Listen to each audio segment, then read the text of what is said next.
স্বাগত। এখন সকালে সঙ্গে আছি আমি নাইম আবিশ।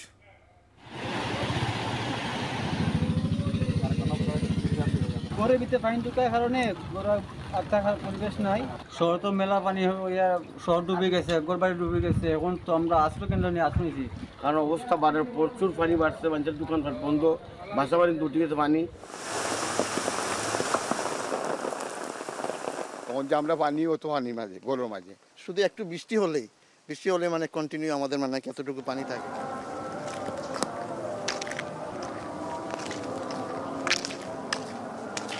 গতকাল থেকে বেশিরভাগ মুষলধারে বৃষ্টি হওয়ার কারণে সুরমা নদীর বিপদসীমার উপর দিয়ে পানি বেড়েছে। এখানে মাঝরাত থেকে বৃষ্টি হচ্ছে সুনামগঞ্জ ও সিলেটে। বৃষ্টির কারণে ওই অঞ্চলে বন্যা পরিস্থিতি আরও খারাপ হতে পারে। বিশেষ করে আগামী 48 ঘন্টায় আরও বৃষ্টির সংখ্যা থাকায় প্লাবিত হতে পারে নতুন নতুন এলাকা। এরই মধ্যে সিলেটের 13টি উপজেলায় স্থান সংকুলন হচ্ছে না আশ্রয় কেন্দ্রে। এখন সকালে নিয়ে থাকছে বিস্তারিত। কোনো ট্যাবলেট 10 টাকা করেও বেড়ে গেছে, 2 টাকাও আছে, 5 টাকা করেও আছে। আর অ্যান্টিবায়োটিকগুলো বেশি দাম বাড়ছে। একটা জিনিস বলে দাম বাড়ছে বা কোনো কিছু বা এটা নিয়ে কোনো আলোচনাই হয় না। তারা রিজন দেখাচ্ছে যে কোম্পানি বাড়াচ্ছে, যার কারণে আমরা বাড়তি দাম দিতে হচ্ছে। ভাত দুবেলা না খেয়ে থাকলেও আমাদের কিছু হবে না, কিন্তু আমাদের ঔষধ একবেলা মিস গেলে আমাদের অনেক কিছু হতে পারে, জীবনের ঝুঁকি আছে। ওষুধ প্রশাসন অধিদপ্তর থেকে শুরু করে অন্যান্য রিলেটেড আরও যারা আছে, তারা যদি একটু তৎপর হয়, এটা কিন্তু কন্ট্রোল করা অনেকাংশে সম্ভব। 117টা মলিকুলের দাম নিয়ন্ত্রণ করি আমরা, বাকিটা কিন্তু ক্ষমতাটা আমাদের হাতে অনেকখানি নাই। যারা নিয়মিত ওষুধ খান তাদের এখন হাঁসফাঁস অবস্থা, কারণ হুটহাট করে বাড়ছে ওষুধের দাম। এমন অবস্থায় কি করছে নিয়ন্ত্রক সংস্থা ওষুধ প্রশাসন অধিদপ্তর? দাম নিয়ন্ত্রণে কতটুকুই বা তাদের ক্ষমতা? এ নিয়েও এখন সকালে থাকছে বিস্তারিত। তবে শুরুতেই সিলেটের বন্যা প্রসঙ্গ। সিলেট মহানগর সহ 13টি উপজেলায় পাহাড়ি ঢলের পানিতে তলিয়ে গেছে ঘরবাড়ি। নিম্নাঞ্চলে আবারও ক্ষতির মুখে কৃষি জমি ও গবাদি পশু। পানিবন্দী অনেকেই সহায় সম্বল নিয়ে নৌকাযোগে যাচ্ছেন আশ্রয় কেন্দ্রে। স্থানীয়রা আশঙ্কা করছেন দ্বিতীয় দফায় বন্যায় পানি না কমলে বাস্তুহারা হয়ে পড়বেন স্থানীয়রা। রাকিবুল রাফির প্রতিবেদন, ছবি তুলেছেন অনিল কুমার পার। আফাস উদ্দিন পেশায় একজন দিনমজুর। নৌকা চালিয়েই তার আয় রোজগার। পানিতে বাড়ি তলিয়ে গিয়েছে, ভাসিয়ে নিয়েছে সর্বস্ব। উপার্জনের একমাত্র নিয়ামক নৌকার পাটাতন মনোযোগ দিয়ে করছেন মেরামত। বলছিলেন পরিবারের 4 সদস্য নিয়ে শেষ ঠিকানা আশ্রয় কেন্দ্র। আমরা এলাকা গরিব মানুষ, ভাই আল্লাহ দেন তো খাই নিয়ারি। নৌকা না হইলে আমরা তো নাও বাইতে পারতাম না, পানি কেনে ও লাগিলাম। মেঘালয় চেরাপুঞ্জিতে আবারও টানা বৃষ্টিপাতের ফলে সিলেটের 13টি উপজেলায় দ্রুত পানি বাড়ছে। উজান থেকে নেমে আসা পানিতে বন্দী হয়েছেন 4.5 লাখ মানুষ। কোম্পানিগঞ্জের তেলিখালে 4টি আশ্রয় কেন্দ্রে তিল ধারণের ঠাঁই নেই। মালামাল নিয়ে ছুটছেন বন্যা কবলিতরা। বাড়ির মধ্যে যে পানি ছুটছে, ছোটার বাদে আমরা সম্পূর্ণ কাপড় চোপড় গুছাইয়া দেখা যায় গরুর ভিতরে পানি ঢুকছে, দোকানের বাদে দেখা যায় চারিদিকে পানি তৈ করতেছে। বাড়িঘরও টাকা যান না, আলফাল্লাতে বাঙ্গিয়া সুরমাসুর করিয়া নিয়ে কি এখন আমরা আশ্রয় লইছি স্কুলে। খুব অবস্থা খারাপ, আমরা অবস্থা একবারে জানের উপরে উঠে গেছে। জানের উপরে উঠা গিয়ে আমরা স্কুলে আইছি। 5 তলা পর্যন্ত, 3 তলা পর্যন্ত, 2 তলা পর্যন্ত একটা মানুষ, 3টা মানুষের জায়গা উন্নত। আশ্রয় কেন্দ্রে জায়গা না পেয়ে শহরের দিকে ছুটছেন অনেকেই। সম্প্রতি বন্যার ক্ষতি পুষিয়ে ওঠার আগেই আবার বন্যার কবলে পড়ে নিঃস্ব এ অঞ্চলের মানুষেরা। আমরা বাড়ি ঘরে তো পানি উঠে গেছে, আর নৌকাও ভাইয়া নন স্কুল সব ভর্তি। আমরা যাই সিলেট জনপ্রতিনিধি যারা আছে এরা যদি মনে করো প্রত্যেক বাড়িতে দিদি নৌকা দিয়ে সাহায্য করে, ত্রাণ থেকে বেশি সাহায্য হবে। মেয়র বলছেন উপজেলা নির্বাহী কর্মকর্তার সাথে সার্বক্ষণিক যোগাযোগ রেখে সম্মিলিত প্রয়াসেই মহানগর ও উপজেলায় বন্যা কবলিত মানুষদের ত্রাণ ও উদ্ধার কাজে শতভাগ চেষ্টায় থাকবেন তারা। আমি নিজে সিলেট সিটি কর্পোরেশনের মেয়র হিসাবে আমরা তদারকি করছি। আমরা আমাদের টিম 7টার সময় আমাদের সমস্ত কাউন্সিলর, আমাদের অফিসারদের নিয়ে আমরা সবাই ছুটি বাতিল করে দিয়েছি এবং আমাদের কমান্ড সেন্টার থেকে সেখান থেকে আমরা কাজ করব ইনশাআল্লাহ। এদিকে উপজেলা প্রশাসন বলছে বন্যার এই পরিস্থিতিতে ত্রাণ, খাদ্য ও সামগ্রিক সহায়তায় 40-এর অধিক নৌকা ও জনসাধারণের সর্বোচ্চ সহযোগিতায় তারা নিয়োজিত আছে। যে 56টি আশ্রয় কেন্দ্র রয়েছে, এর মধ্যে 22টি আশ্রয় কেন্দ্রে ইতিমধ্যে 1440 জন মানুষ আশ্রয় নিয়েছে। আশ্রিত পরিবারগুলোর সাথে তাদের যে গবাদি পশু সেগুলোও রয়েছে, প্রায় 5 শতাধিক গবাদি পশু। এদিকে পানি উন্নয়ন বোর্ড গতানুগতিকভাবে বলছে, টানা 2 দিন বৃষ্টি না হলে বড় বন্যার শঙ্কা নেই। আগামী 2 দিনের পরিস্থিতির উপর নির্ভর করছে। যদি বৃষ্টিটা কমে আসে তাহলে দীর্ঘস্থায়ী বন্যা হবে না। আমাদের যে পূর্বাভাস থেকে যে পূর্বাভাস সতর্কবাণী কেন্দ্র থেকে যে আভাসটা আমাদের দেওয়া হচ্ছে, স্বল্পমেয়াদী নিম্নাঞ্চল প্লাবিত। আগামী 3 দিন সিলেট অঞ্চলে ভারী বর্ষণের পূর্বাভাস রয়েছে। এ অবস্থা চলমান থাকলে বন্যা পরিস্থিতির আরও অবনতি হবে। রাকিবুল রাফি, এখন সিলেট। বৃষ্টি কিছুটা কমলেও অবনতি হয়েছে সিলেটের বন্যা পরিস্থিতি। পানিতে তলিয়ে গেছে 13টি উপজেলার নিম্নাঞ্চল। এতে আশ্রয় কেন্দ্রে ছুটছেন উপজেলার হাজারো মানুষ। সেখানেও দেখা দিয়েছে জায়গার সংকট। অন্যদিকে পাহাড়ি ঢল কমায় সুনামগঞ্জের নদ নদীর পানি প্রবাহ কিছুটা কমেছে। তবে এখনও পানিবন্দী 7 উপজেলার প্রায় 6.5 লাখ মানুষ। পানিতে ডুবে যাওয়ায় বিচ্ছিন্ন রয়েছে 20 ইউনিয়নের সড়ক পথে যোগাযোগ। আমরা এ নিয়ে আরও বিস্তারিত জানতে চাই। এই মুহূর্তে সিলেট থেকে যুক্ত হচ্ছেন সহকর্মী রাকিবুল রাফি এবং সুনামগঞ্জের সুরমা নদীর পারে আছেন সহকর্মী লিপসন আহমেদ। তবে শুরুতে যাচ্ছি সিলেটে, যেখানে রয়েছেন রাকিবুল রাফি। রাফি, এখনও দেখতে পাচ্ছি বৃষ্টি হচ্ছে এবং যতটুকু জানতে পেরেছি যে মধ্যরাত থেকে এই বৃষ্টি চলমান। এরকম যদি বৃষ্টি চলতে থাকে এবং আপনার প্রতিবেদনও দেখছিলাম যে আগামী 3 দিন ভারী বৃষ্টিরও সম্ভাবনা রয়েছে, তার মানে বন্যা পরিস্থিতির আসলে উন্নতি হবার কোনো লক্ষণ আপনার কাছে আছে কিনা, কি বলছেন আবহাওয়া সংশ্লিষ্টরা? আবির, দেখুন, গতকাল রাত থেকে কিন্তু গুড়ি গুড়ি বৃষ্টিপাত পড়ছে এবং যেরকম বন্ধ হয়ে গিয়েছিল প্রায় বৃষ্টিপাত, এবং সবাই আশঙ্কা করছিলেন যে আসলে বৃষ্টিপাত কমলে এবং উজানের যে বৃষ্টিপাত রয়েছে বা ঢল রয়েছে সেটা কমে গেলে হয়তো বা বন্যার পরিস্থিতি কিছুটা উন্নতি হতে পারে। তবে এই মুহূর্তে সকাল থেকে কিন্তু কিছুক্ষণ আগে থেকে মুষলধারে বৃষ্টি শুরু হয়েছে এবং আশেপাশের যারা স্থানীয়রা আছেন তারা আশঙ্কা করছেন যে আসলে বন্যা পরিস্থিতি সেটা আরও অবনতি হতে পারে। এবং আমরা একটু এই মুহূর্তে দাঁড়িয়ে আছি হলো সিলেটের শেখঘাট এলাকা এবং সেই নদীর লাগোয়ার যে পার বা বসত ভিটে রয়েছে, দেখতে পাচ্ছেন আপনি যে প্রায় বাসা বাড়িতে হু হু করে পানি ঢুকছে এবং এই যে সুরমা নদীর যে পানির যে প্রবাহমান ধারা সেটা কিন্তু এখনও স্থির রয়েছে। গতকালকে আমরা দেখেছি যে সিলেটের সুরমা নদীর সিলেট পয়েন্টে কিন্তু 22 সেন্টিমিটার উপরে বিপদসীমার উপর দিয়ে যাচ্ছিল এবং সেটা কিন্তু এখনও স্থির রয়েছে। এবং একই সাথে সাথে আমি সিলেটের যে পুরো তথ্য যদি আপনাদেরকে জানাই তাহলে বলাই চলে যে টানা বৃষ্টিপাতের ফলে কিন্তু পাহাড়ি ঢলে প্রায় দ্বিতীয় দফার যে বন্যাটা সেটা কিন্তু এখনও স্থির রয়েছে। একই সাথে সাথে সিলেট জেলা প্রশাসন বলছেন যে সিটি কর্পোরেশন ও 13টি উপজেলায় পানিবন্দী রয়েছেন প্রায় 6,75,000 মানুষ এবং জেলা জুড়ে 116টি ইউনিয়নের 1323টি গ্রামের মানুষ রয়েছেন দুর্ভোগে এবং 627টি আশ্রয় কেন্দ্রে প্রায় 18,000 মানুষ আশ্রয় নিয়েছেন। এবং পানি উন্নয়ন বোর্ড যেটা বলছেন যে আগামী 2 দিন সিলেটে ভারী বৃষ্টিপাতের সম্ভাবনা রয়েছে এবং একই সাথে সাথে কিন্তু যে আবহাওয়ার পূর্বাভাস মতে প্রায় 3 দিন কিন্তু ঝড়ো হাওয়া এবং ভারী বৃষ্টিপাত হওয়ার সম্ভাবনা আছেন। এবং একই সাথে সাথে আমরা চেরাপুঞ্জি মেঘালয়ের যে বা আসাম সাইডে যে এরকম বৃষ্টির যে তথ্য যেটা দেখেছি, প্রায় 21 জুন বা 22 জুন পর্যন্ত ভারী বৃষ্টিপাত হওয়ার সম্ভাবনা রয়েছে। তবে যদি আবহাওয়া অনুকূলে চলে আসে তাহলে আসাম বা মেঘালয় বা চেরাপুঞ্জি ওদিকে বৃষ্টিপাত কমার সম্ভাবনা আছে। তবে সিলেটে এখন পর্যন্ত যে অবস্থা দেখতে পাচ্ছি যে বৃষ্টি কিছুটা কম থাকলেও কিন্তু আবার সেই পুনরায় বৃষ্টির যে প্রবাহমান ধারা সেটা কিন্তু চলতে থাকে। এখন পর্যন্ত মুষলধারে বৃষ্টি চলছে এবং নগরীর অনেক জায়গায় কিন্তু এখন পর্যন্ত জলাবদ্ধতা রয়েছে এবং একই সাথে সাথে বৃষ্টিপাত কমলেও কিন্তু যে পানির যে জলাবদ্ধতার যে ব্যবস্থাটা সেটা কিন্তু এখনও স্থির রয়েছে এবং পানি কিন্তু এখনও কমেনি। নগরীর অনেক মানুষের বাসায় কিন্তু পানি রয়ে গেছে এবং একই সাথে সাথে গোয়াইনঘাট এবং কোম্পানিগঞ্জ কিন্তু বেশ ঝুঁকিতেই রয়েছে এবং আজকে সকাল 11টার দিকে কোম্পানিগঞ্জের দুর্যোগ ব্যবস্থাপনা এবং ত্রাণ মন্ত্রণালয়ের প্রতিমন্ত্রী মোহাম্মদ মুহিবুর রহমান কিন্তু ত্রাণ বিতরণ এবং পরিদর্শনে আসবেন এবং একই সাথে সাথে কিন্তু যে ঝুঁকিপূর্ণ এলাকার সাথে জৈন্তাপুর, সোহা, বিশ্বনাথ, উসমানীনগর, দক্ষিণ সুরমা যেগুলো প্লাবিত হয়েছে সেগুলোতেও কিন্তু তিনি পরিদর্শনে আসবেন। তো সব মিলিয়ে বলা চলে যে একসাথেই কিন্তু একরকম যারা জেলা প্রশাসন, সিসি মেয়র থেকে শুরু করে উপজেলা নির্বাহী অফিসার এবং সংশ্লিষ্ট কর্মকর্তাগণ তারা একরকম তৎপর আছেন এবং বন্যা নিয়ন্ত্রণ কার্যক্রমে তারা কাজ করে যাচ্ছেন। তো এই ছিল আমার কাছে সিলেটের বন্যা পরিস্থিতির সর্বশেষ খবরাখবর। আবির, এবার আমরা সুনামগঞ্জে যাচ্ছি, সেখানে সুরমা নদীর পাড়ে রয়েছেন সহকর্মী লিপসন আহমেদ। লিপসন, দেখতে পাচ্ছি বৃষ্টি তো হচ্ছেই, এই মুহূর্তে নদীর কি অবস্থা, নদীর পানি এবং নদীর পানির মাধ্যমে যে নিম্নাঞ্চল প্লাবিত হয়েছিল সেই নিম্নাঞ্চলগুলোর কি খবর, পানি নামতে শুরু করেছে কিনা নাকি এখনো জলাবদ্ধ অবস্থায় রয়েছে, এবং মানে সার্বিকভাবে বন্যার পরিস্থিতি জানাবেন।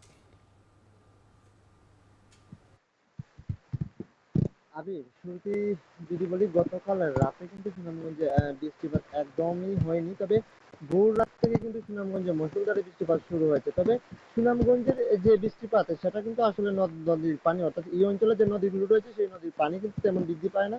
তবে ভারতের যে চেরাপুঞ্জি রয়েছে, অর্থাৎ গতকাল রাতে ভারতের চেরাপুঞ্জিতে কিছুটা বৃষ্টিপাত কম হওয়ায় কিন্তু ইতিমধ্যে সুনামগঞ্জের যে নদীগুলো রয়েছে সেই নদীর পানি কিছুটা কমেছে, যার ফলে কিন্তু এখানকার যে বন্যা পরিস্থিতি সেটা কিছুটা উন্নতি হয়েছে। তবে একবারে নিহাত যে উন্নতি হয়েছে সেটা আসলে বলা যায় না। বিশেষ করে আমরা যদি বলি এই যে পাহাড়ি ঢলে কিন্তু ইতিমধ্যে সবচেয়ে বেশি যে এলাকাগুলো ক্ষতিগ্রস্ত হচ্ছে সেটি হচ্ছে চাতক, দরাবাজার, সেই সাথে তাহিরপুর উপজেলা। এই যে উপজেলাগুলোতে কিন্তু এখনো কিন্তু যে নিম্নাঞ্চলগুলো রয়েছে সেই নিম্নাঞ্চল গুলোতে মানুষ কিন্তু এখনো পানিবন্দী রয়েছেন।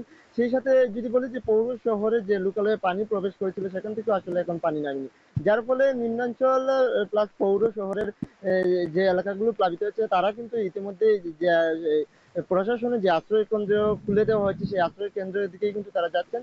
পাশাপাশি আমরা যদি বলি নিম্নাঞ্চলে কিন্তু যে বসত ভিটাগুলো রয়েছে সেই বসত ভিটার চাল চেয়েছে এই বানের, যার ফলে সেখানকার মানুষ তাদের যে আসবাবপত্র সেটি তো বানের পানিতে ভেসে গেছে, তারা কোনো রকম আসলে আশ্রয় কেন্দ্রে আশ্রয় নিয়েছেন। তবে পানি উন্নয়ন বোর্ড যেটি বলছে, যদিও নদীর পানি কিছুটা কমেছে, তবে আগামী আরো 48 ঘন্টা কিন্তু ভারতের যে চেরাপুঞ্জি কিংবা সুনামগঞ্জে বৃষ্টিপাত অব্যাহত থাকবে, যার ফলে কিন্তু সুনামগঞ্জে যে বন্যা পরিস্থিতি সেটা কিন্তু আসলে উন্নতি হওয়ার খুব একটা সম্ভাবনা কম। পাশাপাশি পানি উন্নয়ন বোর্ডের নির্বাহী প্রকৌশলী যেটি আরো জানিয়েছেন যে ইতিমধ্যে কিন্তু আসলে এই যে সুনামগঞ্জ যে অঞ্চলগুলো আসলে প্লাবিত হয়েছে সেই অঞ্চল গুলো যদি চেরাপুঞ্জিতে বৃষ্টিপাত কম হয় তাহলে পানি ধীরে ধীরে আসলে কমতে শুরু করবে। তবে জেলা প্রশাসনের পক্ষ থেকে কিন্তু ইতিমধ্যে যে 7 উপজেলায় প্লাবিত হচ্ছে সেই 7 উপজেলা কিন্তু 60 মেট্রিক টন যে চাল রয়েছে সেই যে চাল বরাদ্দ দেওয়া হচ্ছে। পাশাপাশি আশ্রয় কেন্দ্রগুলোতে কিন্তু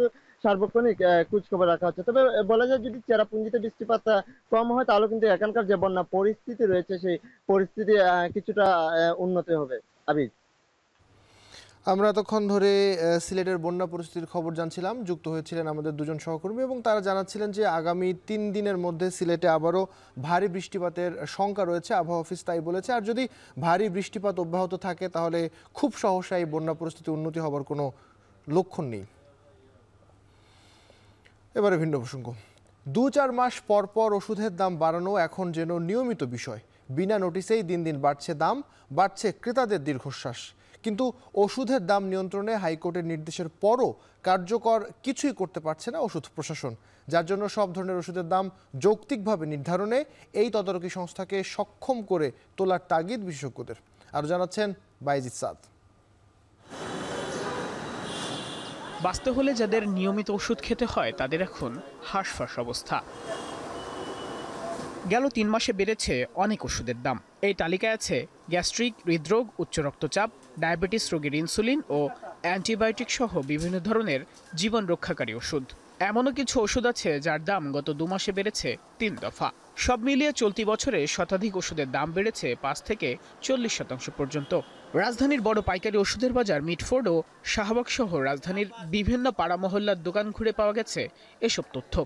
কার্ডিয়াকের আইটেমগুলো আর হচ্ছে ডায়াবেটিকের আইটেমগুলো রিসেন্টলি একদম দাম বাড়ছে। পার ট্যাবলেটে কোনো ট্যাবলেট 10 টাকা করেও বেড়ে গেছে, 2 টাকাও আছে, 5 টাকা করেও আছে। আর অ্যান্টিবায়োটিকগুলো বেশি দাম বাড়ছে। হঠাৎ করে দাম বেড়ে যাচ্ছে, হঠাৎ করে কোনো কিছু একটা জিনিস বলে দাম বাড়ছে বা কোনো কিছু, বা এটা নিয়ে কোনো আলোচনাই হয় না। কাঁচামালটা কেউ ইন্ডিয়া থেকে ক্রয় করে, কেউ চায়না থেকে ক্রয় করে, কেউ ইউরোপ গ্রেডের, যার জন্য ওরা আমাদেরকে এলোমেলো বোঝায়।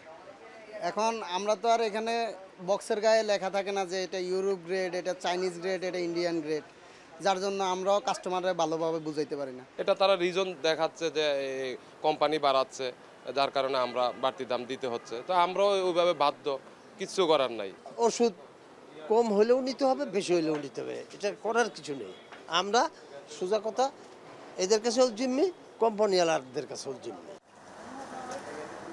দফায় দফায় ওষুধের দাম বাড়ায় সাধারণ মানুষের একটি উল্লেখযোগ্য অংশ ওষুধ কেনার সামর্থ্য হারিয়ে ফেলছেন। বেড়ে যাওয়ার কারণে যে 7 দিনের যে ডোজটা আমার 5 দিনে খাচ্ছে, বেড়ে যাওয়ার কারণে আমি এটি কমপ্লিট করতে পারতেছি না। ভাত দুবেলা না খেয়ে থাকলেও আমাদের কিছু হবে না, কিন্তু আমাদের ঔষধ একবেলা মিস গেলে আমাদের অনেক কিছু হতে পারে, জীবনে ঝুঁকি আছে। কম দামের যে ঔষধ ওইটা তো স্বাভাবিক ক্রয় ক্ষমতার ভিতরে থাকে, সবাই ওইটা ভালোভাবে কেনে এবং ভালোভাবে ওটা খায়। আর যেটা একটু বেশি দাম পড়ে ওটা তো একটু সবারই কষ্ট হয়। দোকানিরা বলছেন প্রতি মাসেই কোনো না কোনো ওষুধের দাম বাড়ায় কোম্পানি। এতে বেশি বিপদে নিয়মিত ক্রেতারা। বাড়তি দাম দিতে গিয়ে তাই প্রতিদিনকার দর কষাকষি মাঝে মধ্যেই রূপ নিচ্ছে বাকবিতণ্ডায়। গত 3 মাসে প্রত্যেকটা ওষুধ আপনার 40%, 50%, 30%, মিনিমাম 30% ওষুধের দাম বাড়ছে। তাদের বুঝে বলি যে আসলে আপনারা, আমরা নিরহ, এটা আপনারা আমাদের কিছু করার নেই, এটা তো বাইরে গেছে। কালকেও আমরা বেশি 170 টাকায়, পরের দিন প্রোডাক্ট আসছে 200 টাকা। তো এই ক্ষেত্রে আমরা অনেক সময় বিভ্রান্তের মধ্যে পড়ি। একটা ওষুধ 12 টাকা পিস, আজকে হয়ে গেছে 15 টাকা পিস। এ নিয়ে তো অনেক কাস্টমারের সাথে আমাদের বার্গেনিং হয়।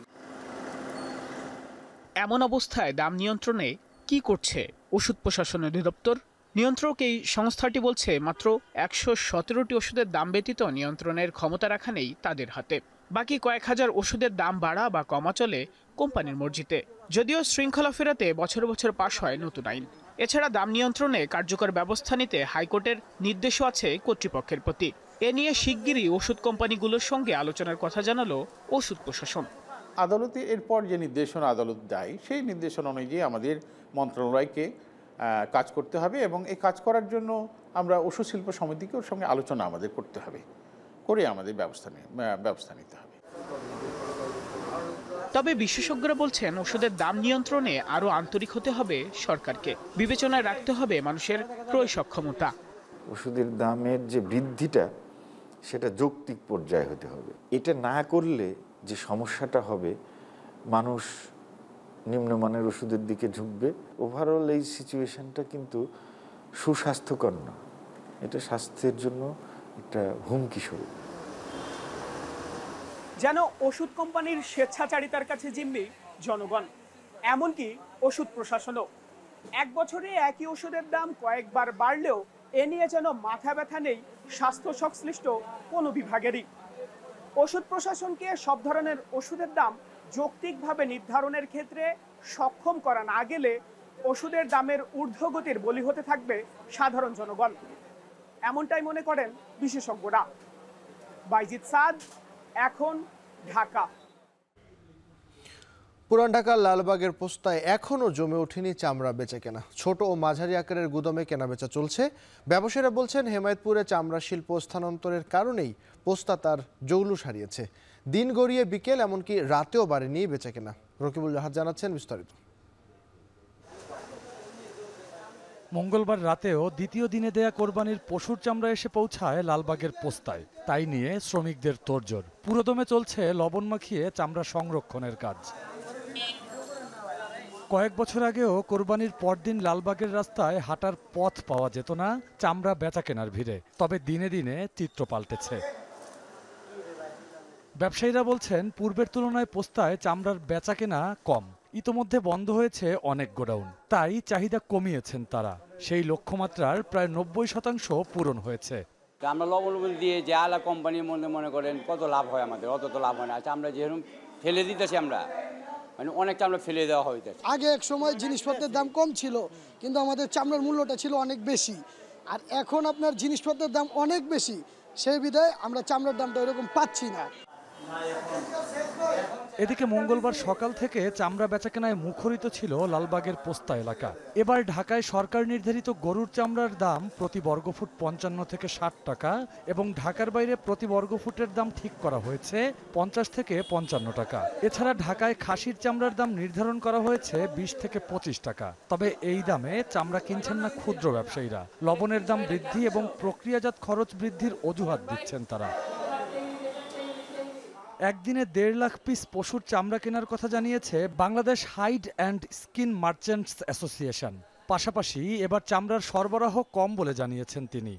কোনো মৌসুমী ব্যবসায়ী কোনো গাছতলায় বটতলায় বসে কিন্তু কান্নাকাটি করে না। 2-1 হয়তো আপনাদের সাথে করতে পারে। বেশিরভাগই তারা কিন্তু প্রথম রাতে ক্লিয়ার হয়ে যায়, তারা টাকা পয়সা নিয়ে চলে যায়। মৌসুমী ব্যবসায়ীরা না থাকলে কিন্তু চামড়া সব নষ্ট হয়ে যাবে। আমাদের তো প্রকৃত লোক বলে এত নাই, তারাই তো মেন আর কি। সরকার প্রতি বর্গফুট চামড়ার দাম নির্ধারণ করে দিলেও ব্যবসায়ীরা চামড়া কিনছেন চোখের আন্দাজে। বিক্রিও হবে আকার অনুযায়ী, ফলে ন্যায্য দাম থেকে বঞ্চিত হবার আশঙ্কা বিক্রেতাদের। রকিবুল রাহাত, এখন, ঢাকা। এবার চামড়া সংরক্ষণ ব্যবস্থাপনা অনেক বেশি পরিবেশ বান্ধব বলে দাবি করেছেন শিল্প সচিব। যদিও শিল্পনগরীর ঠিক বাইরেই গড়ে ওঠা অবৈধ আড়তের মাধ্যমে দূষিত হচ্ছে পরিবেশ, তবে তা মানতে নারাজ তিনি। এদিকে কোরবানির দিন থেকে সাভার বিসিক চামড়া শিল্পনগরীতে প্রায় 5 লাখ কাঁচা চামড়া সংগ্রহ করা হয়েছে। ট্যানার্স অ্যাসোসিয়েশন বলছে, ঢাকার বাইরের চামড়া সংগ্রহ করা শুরু হলে পূরণ হবে লক্ষ্যমাত্রা। আরও জানাচ্ছেন আরিফ হোসেন। দেশের দ্বিতীয় বৃহত্তম শিল্প চামড়া ও চামড়াজাত পণ্য, তবে প্রতি বছরই কাঁচা চামড়া সংগ্রহের যে লক্ষ্যমাত্রা থাকে তা পূরণে ব্যর্থ ট্যানারি ব্যবসায়ীরা। এছাড়াও বিদেশে রপ্তানি করে যে বৈদেশিক মুদ্রা আয়ের লক্ষ্য সরকারের থাকে সেটিও পূরণ হয় না। এসব কিছুর মাঝে এবারের কোরবানি ঈদে প্রায় 1 কোটি পিস কাঁচা চামড়া সংগ্রহের লক্ষ্যমাত্রা ঠিক করে ট্যানারি সংশ্লিষ্টরা। কোরবানি ঈদের পরদিন খুব একটা জমে ওঠেনি সাভারের বিসিক চামড়া শিল্পনগরী। ঈদের দিন ও রাতে যে কাঁচা চামড়া ট্যানারিগুলোতে ঢুকেছে সেগুলোতে লবণ লাগাতে ব্যস্ত সময় পার করছে শ্রমিকরা। ট্যানারি সংশ্লিষ্টদের দাবি, এবারে চামড়া কেনা ও সংগ্রহে খুশি তারা। এদিকে মঙ্গলবার সকালে সাভারের বিসিক চামড়া শিল্পনগরী পরিদর্শন করে শিল্প মন্ত্রণালয়, জাতীয় ভোক্তা অধিকার সংরক্ষণ অধিদপ্তর, বিসিকের কর্মকর্তারা। অতীতে যে কোনো সময়ের চেয়ে এবার চামড়া সংরক্ষণ ব্যবস্থাপনা অনেক বেশি পরিবেশ বান্ধব হয়েছে বলে দাবি করেন শিল্প সচিব। তবে চামড়া শিল্পনগরীর ঠিক বাইরে দেখা মিলল উল্টো চিত্রের। অবৈধভাবে গড়ে ওঠা চামড়ার আড়ত থেকে বের হচ্ছে দূষিত বর্জ্য। এসব আড়ত কিভাবে চলছে এমন প্রশ্নে সচিব জানান, ট্যানারি ব্যবসায়ীদের জায়গা স্বল্পতায় বাইরে লবণযুক্ত কাঁচা চামড়া সংগ্রহ করা হচ্ছে। এটা এবারে অনেক কম। গতবার তো দেখেছি রাস্তার দুই পাশে যেখানে সেখানে। এবার আমরা ঢাকার ডিসিকে বলেছিলাম এটাকে উচ্ছেদের জন্য, কিন্তু তারা বললো যে লবণ লাগিয়ে যদি রাখা হয়, যেহেতু সিটিপির ক্যাপাসিটি নাই, যেভাবে আমরা হাজারিবাগে অ্যালাউ করেছি, যেভাবে আমরা পোস্তাও অ্যালাউ করেছি, লবণ লাগিয়ে রাখলে কিন্তু 3 মাস পর্যন্ত আমরা চামড়া ভালো থাকবে। চামড়া নষ্ট হওয়ার চাইতে লবণ লাগিয়ে রাখা ভালো। ওরা কিন্তু শেডের ভিতরে আছে, আমরা প্রথমত অন্যভাবেই আমরা রাখতে দিব না। জাতীয় ভোক্তা অধিকার সংরক্ষণ জানায়, ঢাকার বাইরে চামড়া সপ্তাহখানেকের আগে সাভার বিসিক চামড়া শিল্পনগরীতে ঢুকতে দেওয়া হবে না। এছাড়াও অবৈধ আড়ত উচ্ছেদে মন্ত্রণালয় থেকে দিক নির্দেশনা পেলে নেওয়া হবে ব্যবস্থা। ট্যানারির বাইরে এবং ট্যানারির নিয়ম অনুযায়ী বাইরে কোনো কাছাকাছি একটা ক্যাচমেন্ট এরিয়ার মধ্যে কোনো আড়ত থাকবে না, এবং তাদের কিভাবে উচ্ছেদ করা যায় সেটা ঢাকার ডিস্ট্রিক্ট অ্যাডমিনিস্ট্রেশনের কথা হয়েছে, এবং সেখানে ঢাকার ডিস্ট্রিক্ট অ্যাডমিনিস্ট্রেশন সহ এটা হয়তো পরবর্তীতে আমরা আরও নিয়ন্ত্রিত করব। এদিকে বিসিক চামড়া শিল্পনগরীর বাইরে অবৈধ আড়ত ট্যানারি ব্যবসায়ীদের গলার কাটা হয়ে আছে বলে অভিযোগ করেন ট্যানার্স অ্যাসোসিয়েশন। এবছর কাঁচা চামড়া সংগ্রহের লক্ষ্যমাত্রা পূরণ হবে বলে দাবি সংগঠনটির। ট্যানারি শিল্পনগরীর একদম প্রবেশদ্বারেই কিছু চামড়ার আড়ত গড়ে উঠেছে, যার কারণে আমাদের কিন্তু চামড়া সংগ্রহে ভালোভাবেই বিঘ্ন ঘটে। আপনারা জানেন যে আমি গত রাত্রেও ওই রাস্তা দিয়ে সাভার এলাকায় যখন যাচ্ছিলাম, তখন দেখলাম যে হিউজ পরিমাণ ট্রাক লাইন ধরে দাঁড়িয়ে আছে এবং এগুলি ট্যানারি স্টেটে প্রবেশ করতে পারছে না। পরিবেশ রক্ষায় সাভারে আরও একটি ও চট্টগ্রামে প্রথমবারের মতো একটি সিইটিপি করা হবে বলে জানান শিল্প সচিব। সিউল আহমেদ, এখন, সাভার। করে উন্নয়নে গর্বিত জাতি, গর্বিত নতুন ধরা পরিবার, আবাসনে আস্থার আদর্শ, নতুন ধরা, নতুন প্রজন্মের নতুন পৃথিবী। ঢাকা সিটি কর্পোরেশনের অনেক এলাকাতেই অলিতে গলিতে পড়ে আছে কোরবানির বর্জ্য। এতে ছড়াচ্ছে দুর্গন্ধ, কোথাও কোথাও জমে আছে কোরবানির রক্ত মিশ্রিত পানি। মূল রাস্তায় ময়লা পরিষ্কার করা হলেও অলিতে গলিতে নজর নেই সিটি কর্পোরেশনের, এমনটাই অভিযোগ এলাকাবাসীর। বিস্তারিত জানাচ্ছেন শাহাদাত অফরো। ময়লা জামা সবুজন গলির ভিতরে, বাড়ির ভিতরে বুঝুন নাই, রিপোর্ট দিলে কেউ তো কোনো গুরুত্ব দেয় না, কিছু নেই, খালি মেন রাস্তা গুরুত্ব আছে। অলিগলি আর মহল্লায় পড়ে আছে কুরবানির বর্জ্য। মূল রাস্তা পরিষ্কার করা হলেও আবর্জনা গতকাল থেকেই পড়ে আছে অলিতে গলিতে। ঢাকা দক্ষিণের 24 ঘন্টা চ্যালেঞ্জ কতটা সফল, এ নিয়ে তৈরি হয়েছে প্রশ্ন। এই যে ময়লাটা জমা রয়েছে, দেখা যায় এক্সাম্পল, এইটার কারণে কিন্তু বাসায় রাত্রে কেউই ঘুমাইতে পারবে না, মশার উপদ্রব শুরু হবে এখনই। আশেপাশে যে ময়লা অবস্থা, এগুলো প্রচুর পরিমাণে অনেক পরিবেশ দূষণ করতেছে। অন্যদিকে কুরবানির বর্জ্য অপসারণের ঢাকা উত্তর সিটি কর্পোরেশন কিছুটা এগিয়ে। বেশিরভাগ বর্জ্য ইতিমধ্যেই অপসারণ করা হলেও কিছু কিছু এলাকায় এখনো রয়ে গেছে কুরবানির বর্জ্য। গত বছরের তুলনায় এবার পর্যাপ্ত পরিমাণ পরিষ্কার হয় নাই। বর্জ্য পরিষ্কার না করে তাহলে তো মশা মাছির উৎপন্ন হইব, মশাতে এমনি থাকা যায় না, আরও মনে করেন মশা লেগে ঘর তো বাইরে যাব না। দ্বিতীয় দিনে বিভিন্ন এলাকায় হয়েছে কুরবানি, এতে তৈরি হয়েছে নতুন বর্জ্যের যা অপসারণ করতে বেগ পেতে হয়েছে বিভিন্ন পরিচ্ছন্নতা কর্মীদের। তাই দুপুরের মধ্যে সব বর্জ্য পরিষ্কার করার কথা থাকলেও বিকেল পর্যন্ত সম্ভব হয়নি।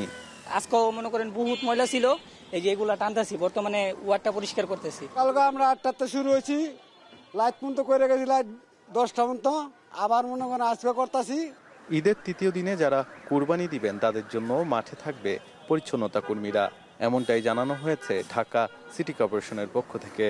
প্রথম দিন এবং দ্বিতীয় দিন সকালের মধ্যে আপনি কোরবানিটি সম্পন্ন করুন। যদিও ইসলামী বিধান মতে 3 দিন কোরবানি করা যায়, তো সেক্ষেত্রে আমরা কিন্তু আমাদের এই 3 দিনের জন্যই প্রস্তুতি রয়েছে। শুধু তাই নয়, 3 দিনের পরেও আমাদের প্রস্তুতি রয়েছে, আমরা মাঠ থেকে চলে যাব না যতক্ষণ পর্যন্ত না আমরা এক সিকি ভাগও আমরা কোনো ময়লা, কোরবানির বর্জ্য, খড়কুটো, গোবর, ভুসি এগুলো কোনো কিছুই যাতে দৃশ্যমান না হয় সেই চেষ্টা অব্যাহত আছে। ঢাকা উত্তর সিটি কর্পোরেশনে কাজ করছেন 10,000-এর বেশি পরিচ্ছন্নতা কর্মী, আর ঢাকা দক্ষিণ সিটি কর্পোরেশনে কাজ করছেন 7,000-এর বেশি পরিচ্ছন্নতা কর্মী। নির্ধারিত স্থান থেকে সহজেই ময়লা পরিষ্কার করা গেলেও যেখানে সেখানে ময়লা ফেলার কারণে কিছুটা সমস্যায় পড়তে হচ্ছে পরিচ্ছন্নতা কর্মীদের। শাহাদাত অফরো, এখন, ঢাকা।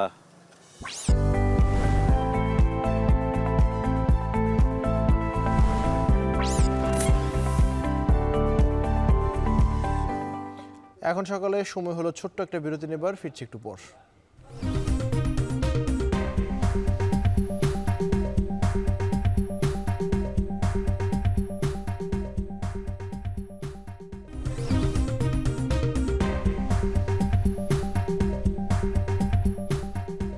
ফিরে এলাম বিরতির পর, দেখছেন এখন সকাল।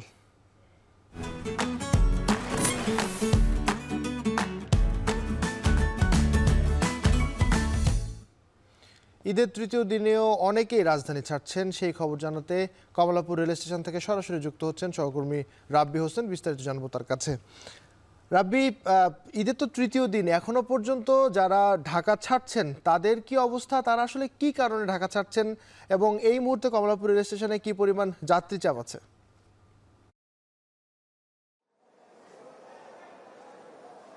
ঈদের আজকে তৃতীয় দিন, আজকেও আমরা সকাল থেকেই দেখেছি যে রাজধানী ছেড়ে যাচ্ছেন যারা ঘরমুখো মানুষ।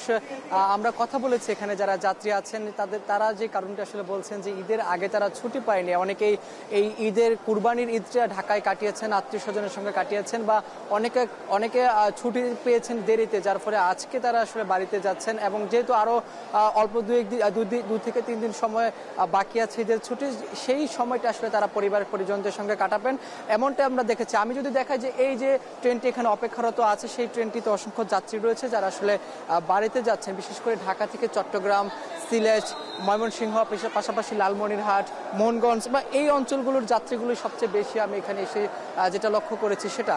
তবে এখানের যাত্রী আসলে যেটা বলছেন যে ঈদের আগে অনেকটা সময় তারা আসলে চেষ্টা করেছেন যে টিকিট পাননি, বা অনেকে যানজটের কারণে বা অনেকটা ভোগান্তির কারণেই তারা আজকে যাত্রা করছেন। অর্থাৎ 2 দিন তারা অনেকে আসলে বাসায় থেকে বা আত্মীয়স্বজনের সঙ্গে ঢাকায় যারা পরিবার পরিজন আছে তারা ঈদ করেছেন। এবং অনেকেই আরও একটি কথা বলছেন যে অনেকে ঘুরতে যাচ্ছেন, এবং আজকে বিশেষ করে অনেকের আত্মীয়স্বজন ঢাকার বাইরে থাকেন, যারা ঢাকার স্থানীয় তারা তাদের বাড়িতে ঘুরতে যাচ্ছেন, তারা আজকে যাত্রা করছেন। পাশাপাশি যে শুধু এই ঢাকা থেকেই ঢাকার বাহিরে বা ঈদমুখো যে যাত্রী সেটা যাচ্ছেন তেমনটাই নয়, আমরা কিন্তু দেখেছি যে ঢাকায়ও অনেকে ফিরছেন, যদিও ঢাকায় ফেরার সংখ্যাটা তেমন একটা বেশি নয়, অল্প সংখ্যক যাত্রী ঢাকায় ফিরছেন। পাশাপাশি ঢাকা থেকে বাড়িতে যাওয়ার যে যাত্রীটা, সেই যাত্রীর সংখ্যাটাই আমরা আসলে বেশি দেখেছি। এবং সকাল থেকে যে কটা ট্রেন ছেড়ে গিয়েছে সবগুলোই শিডিউল মেনেই ছেড়ে গিয়েছে, যেহেতু যাত্রীর সংখ্যাটা ঈদের আগে যেমন চাপ থাকে তেমন একটা চাপ নেই, তবে এই বলা যায় যে চাপ না থাকলে অসংখ্য যাত্রী কিন্তু যাতায়াত করছেন। এবং আমরা এখানে স্টেশন ম্যানেজারের সঙ্গে আমরা কথা বলেছি, এখানে এসে তিনি বলছেন যে ঈদে প্রায় 1.5 লক্ষ মানুষের যেই সক্ষমতা যাত্রা সেটা ইতিমধ্যে হয়ে গিয়েছে। এবং আজকে সকাল থেকে যেহেতু যাত্রীদের চাপ রয়েছে, এই যে এইমাত্র আসলে ট্রেনটি ছেড়ে যাচ্ছে আমরা দেখতেই পাচ্ছি, এবং অনেকেই কিন্তু এই ট্রেনে ওঠার চেষ্টা করছেন, কারণ সকাল থেকে যে কটি ট্রেন ছেড়ে গিয়েছে সবগুলোই কিন্তু সময় মতো ছেড়ে গিয়েছে, যার ফলে এখানে যাত্রী যারা আছেন তারাও যেমন নির্বিঘ্নে বা বাধাহীনভাবে চলাচল করতে পারছেন, তেমনটাই কিন্তু আমরা দেখছি এই কমলাপুর রেলওয়ে স্টেশনে এসে। তবে বলা যায় যে ঈদের যেহেতু আজকে তৃতীয় দিন, এই তৃতীয় দিনে এসেও আসলে যাত্রীদের চাপ সংখ্যাটা আছে এবং যাত্রীরা আসলে বাড়িতে যাচ্ছেন, এমন চিত্রটাই আমরা দেখেছি। তবে আরও একটি ছোট্ট তথ্য দিয়ে রাখি, যাত্রীদের যে স্বস্তি বা স্বস্তির বিষয়টি সেটি আসলে আজকে আমরা কয়েকজনের সঙ্গে কথা বলেছি, তারা বলছেন যে আগের ট্রেনগুলো শিডিউল মতো গেছে এবং স্বস্তিতেই গিয়েছে, এমন চিত্রটাই দেখেছে। এবং কমলাপুর এসে আমি সবচেয়ে বড় আসলে যেটা আমার কাছে মনে হয়েছে যে ঈদের যেই পূর্বের যাত্রাটা সেটা আসলে যে ভোগান্তি ছিল, আজকে কিন্তু তেমন একটা ভোগান্তি নেই, অনেকে স্বস্তি নিয়ে তাদের বাড়ি যেতে পারছেন। এই ছিল কমলাপুর রেলওয়ে স্টেশন থেকে আমার কাছে সর্বশেষ খবর। হাজারো প্রতিকূলতার মাঝে বিশ্বের সর্বাধুনিক প্রযুক্তি আর আন্তরিক সেবা নিয়ে আমরা তৈরি। BRB হসপিটালস লিমিটেড, কাঙ্ক্ষিত সেবার ঠিকানা। এবারে টি-20 বিশ্বকাপ প্রসঙ্গ।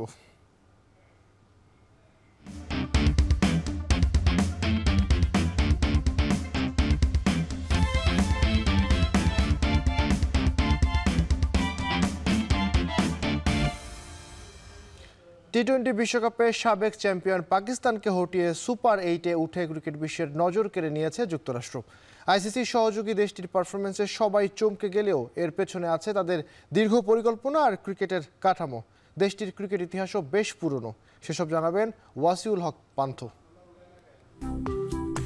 24 সেপ্টেম্বর 1844 সালে ম্যানহাটনে ক্রিকেটের প্রথম আন্তর্জাতিক ম্যাচ অনুষ্ঠিত হয়। সে ম্যাচের দুই দল ছিল কানাডা আর যুক্তরাষ্ট্র।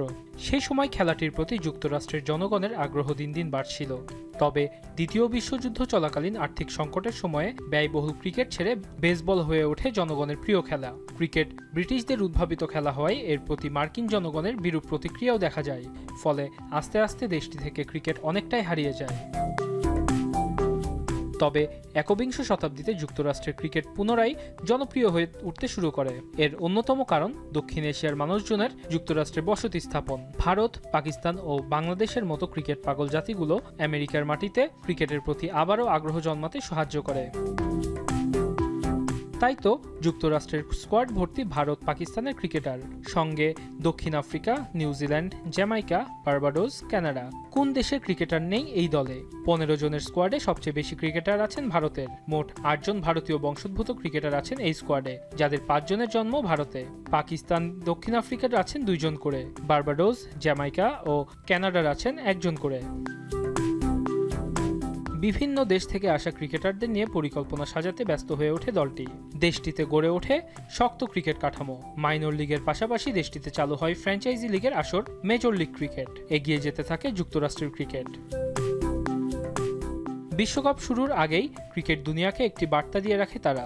2টি সিরিজের প্রথমটিতে কানাডাকে 4-0 ব্যবধানে হারানোর পর আইসিসির পূর্ণ সদস্য বাংলাদেশের বিপক্ষেও 2-1 ব্যবধানে জিতে নেয় তারা। অ্যারন জোন্স, আন্দ্রে গাউসরা পারফরম্যান্সের ধারাবাহিকতা ধরে রাখেন বিশ্বকাপেও। প্রথম ম্যাচে রীতিমতো উড়িয়েই দেন প্রতিবেশী কানাডাকে। দ্বিতীয় ম্যাচে এশিয়ান জায়ান্ট পাকিস্তানের বিপক্ষেও দাপট দেখিয়ে সুপার ওভারে জয় তুলে নেয় তারা। তৃতীয় ম্যাচে ভারতের কাছে হারলেও সব সংখ্যা উড়িয়ে এ গ্রুপ থেকে ভারতের সঙ্গী হয়ে বিশ্বকাপের সুপার 8-এর টিকিট কাটে গোটা বিশ্ব রাজনীতির মোড়ল মার্কিন যুক্তরাষ্ট্র। আর এরই সাথে রচিত হয় ক্রিকেটে মার্কিন রূপকথা। ওয়াসিউল হক পান্থ, এখন।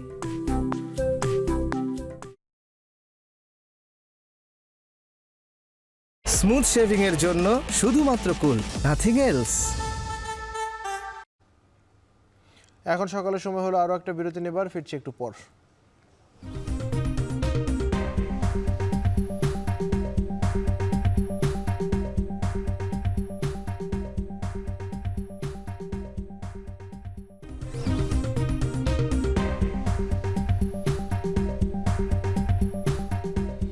বিরতির পর ফিরে এলাম এখন সকালে।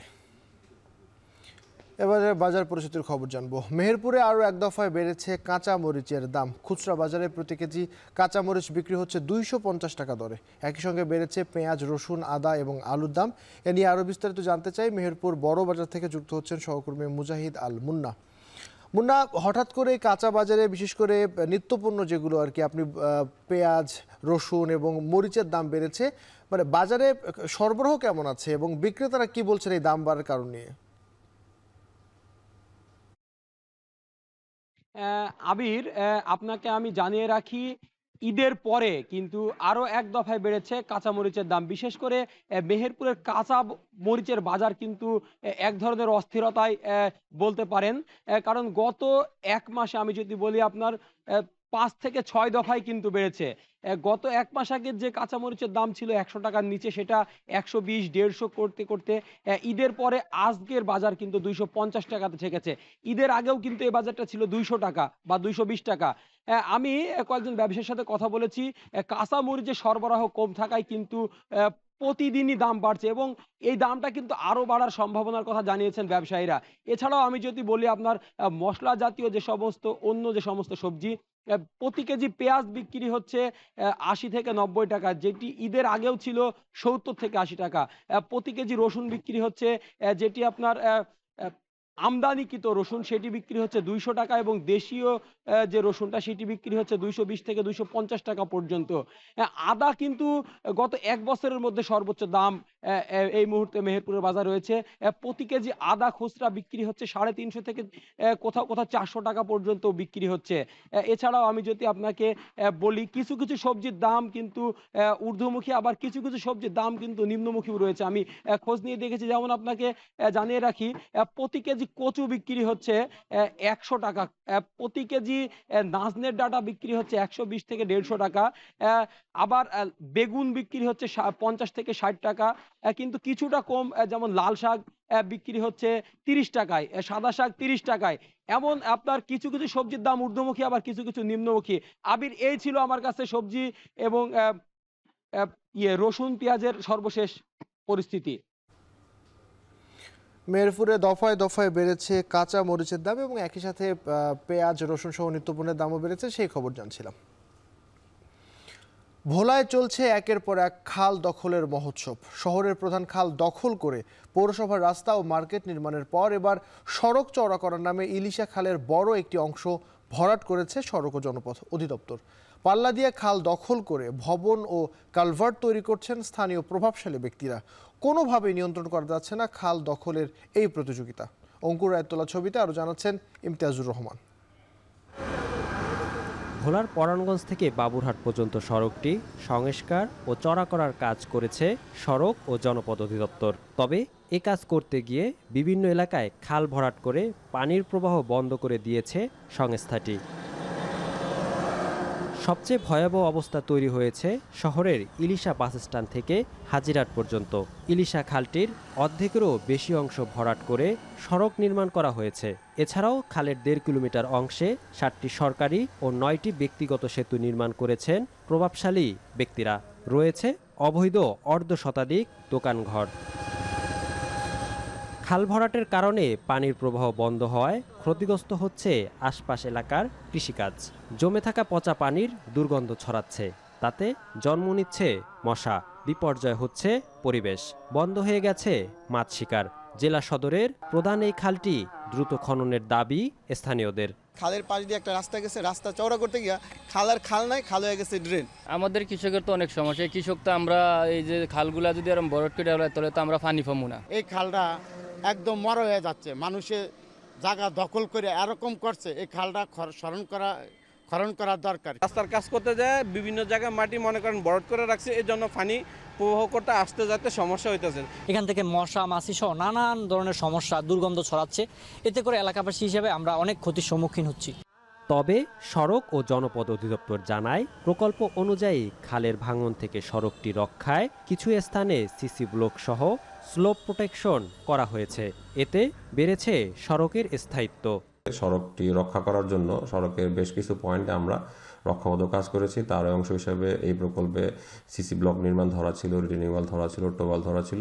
এই রিটেনিং ওয়াল, টোওয়াল, সিসি ব্লক দ্বারা সড়ক রক্ষার কারণে এখন এই সড়কের স্থায়িত্ব বৃদ্ধি পেয়েছে, যান চলাচল ভালো হয়েছে।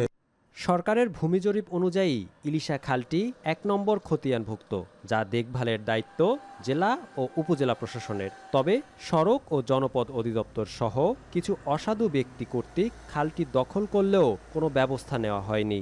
যারা অবৈধভাবে দখল করে রেখেছে, এই অবৈধ দখলকারীদের আমরা তালিকা প্রণয়ন করার কাজ চলমান রয়েছে এবং তালিকা প্রণয়নের কাজ শেষ হলেই আমরা প্রচলিত আইন ও বিধি অনুযায়ী উচ্ছেদের কার্যক্রম নিব। শুধু ভোলা সদর উপজেলার ইলিশা খাল নয়, দৌলত খান, বুরহানুদ্দিন, লালমোহন ও চরপেশন উপজেলার 106 কিলোমিটার সড়কের পাশ দিয়ে বয়ে যাওয়া খালের অন্তত 40 কিলোমিটার দখল হয়ে গেছে। ইমতিয়াজুর রহমান, এখন ভোলা। এখন সকালে আরও একটা বিরতির সময় হলো, ফিরছি কিছুক্ষণের মধ্যেই।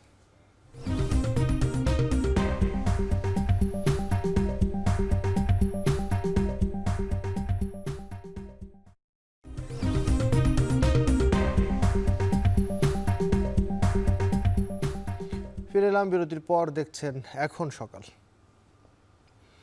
দেশের বাইরের প্রসঙ্গ। প্রবাসীদের রেমিটেন্সের উপর আর্থিক প্রণোদনার পাশাপাশি বাজেটে কিছু সুযোগ সুবিধা দেবার সুপারিশ করেছে অর্থ মন্ত্রণালয়।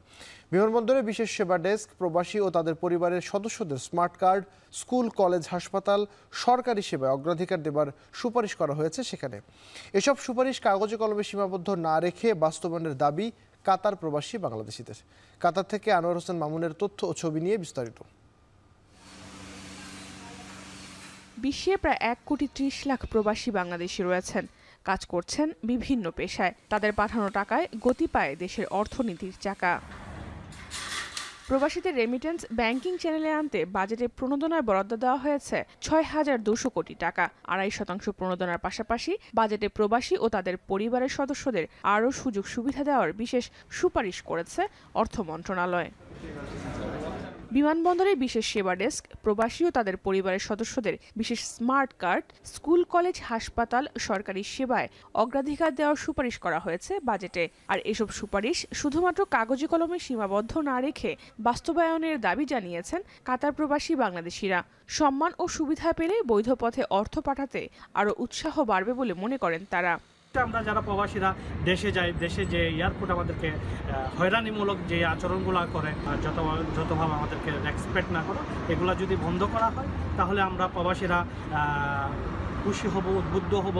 দেশে যারা বিভিন্ন কোটার আওতায় সুযোগ সুবিধাগুলো পায়, সেই হিসাবে আমি মনে করি যে আমরা রেমিটেন্স যোদ্ধা হিসেবে আমাদেরকেও সেই সুযোগ সুবিধাগুলো দেওয়া উচিত। যে বাজেট ঘোষণা করছে ওইটা আমরা অত্যন্ত খুশি, আমরা প্রবাসীরা, এটা যাতে বাস্তবায়ন হয়।